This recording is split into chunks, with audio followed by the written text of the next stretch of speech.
চলে এসেছে বৈশাখ। শুভ নববর্ষ সবাইকে।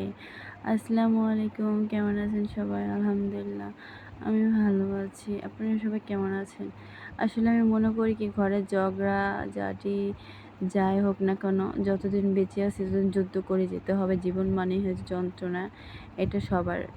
যার টাকা পয়সা আছে তার ভিতরে যন্ত্রণা থাকে, হয়তো কেউ বলতে পারে না, চার দেওয়ালের মাঝখানে আটকা পড়ে থাকে। আর আমরা গরিব, বাতাসে উড়ে বেড়াই, আমাদেরটা সবাই দেখে একটু চিল্লান দিলে। যাই হোক, ঝগড়া কাজ সব ঘরের ভিতরেই হয়।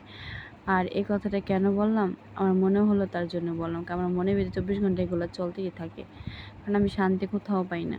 যে জায়গায় যাই সে জায়গায় দেখি ঝগড়া ঝাঁটি। রাস্তায় বের হলে দেখি গার্লফ্রেন্ড বয়ফ্রেন্ডের ঝগড়া, ঘরে হয়তো কেউর সাথে কেউ লেগে থাকে। আসলে হাঁড়ি পাত্র থাকলে এক জায়গায় না এক জায়গায় লাগবে, ওগুলো আজকে ঝগড়ার কথা নাই বলে আজকে শুভ নববর্ষ সবাইকে। শুভ নববর্ষ, শুভ সন্ধ্যা জানালাম। কেমন আছেন সবাই? তো আজকে হচ্ছে আমাদের গতকালকে প্ল্যান ছিল আমরা অনেক কিছু করব, কিন্তু যাই হোক কিছু কারণের জন্য করতে পারিনি। আমরা এখন প্রায় বাজে কয়টা, ছয়টা বাজে রান্নাবাড়া করে বের হইতে হইতে সময় লেগে গেছে।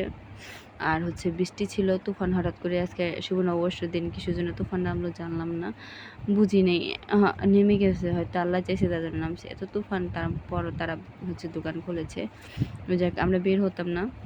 আসলে আমাদের অনেক আগে প্ল্যান ছিল বের হবো, অন্য জায়গায় যাব, কিন্তু শর্টকাটে আর কি মেয়েটা কান্না করবে দেখে তার জন্য ওর জন্য একমাত্র বের হয়েছি, না হলে বের হতাম না। কারণ এখন এই যে আজান, আমরা মেলাও ঢুকছি, আজানও দিয়ে ফেলছে। তারপর আবার কারেন্ট চলে গেছে, কারণে তো পুরো মেলা অন্ধকার। এক সাইডে বসেছিলাম, কারেন্ট আসার পর ওই যে এখন লাইট দিয়েছে।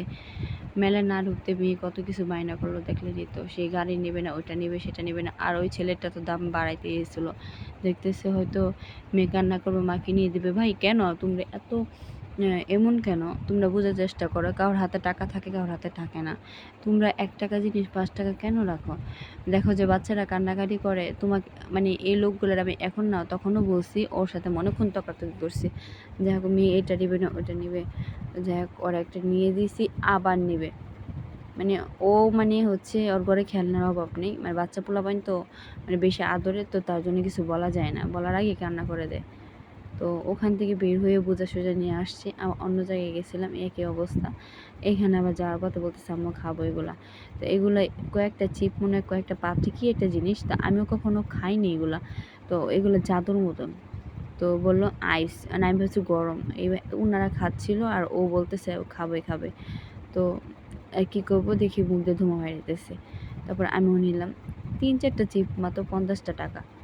হ্যাঁ, তারপর হচ্ছে যে নিলাম, নেওয়ার পরে দেখি কি ও খায়নি, ওর মামিও খায়নি। মানে দুজনেই ভয় পাইতেছে যে ধোঁয়া বাইরে হয়, খাবো না। এত জোরাজুরি করলাম, কেউ খেলো না। তো আমি আর আমার বোন খেয়েছি। তো ওরা ক্যামেরার সামনে আনিনি, দরকার নেই। কারণ হচ্ছে আমরা করি আমাদের বিষয়, কারোর এটা পছন্দ নাও থাকতে পারে, স্বাভাবিক বিষয়। তো যাই হোক, আমি দেখতেছিলাম, আমি খাওয়ার পর আমিও ভয় পেয়েছিলাম। দেখি না মুখ লাড়ানো যায় না, ঠান্ডা, নাক মুখ দিয়ে বেশিক্ষণ না, কয়েক সেকেন্ডের জন্য যেন থাকে, আবার ঢাক চলে গেলে শেষ।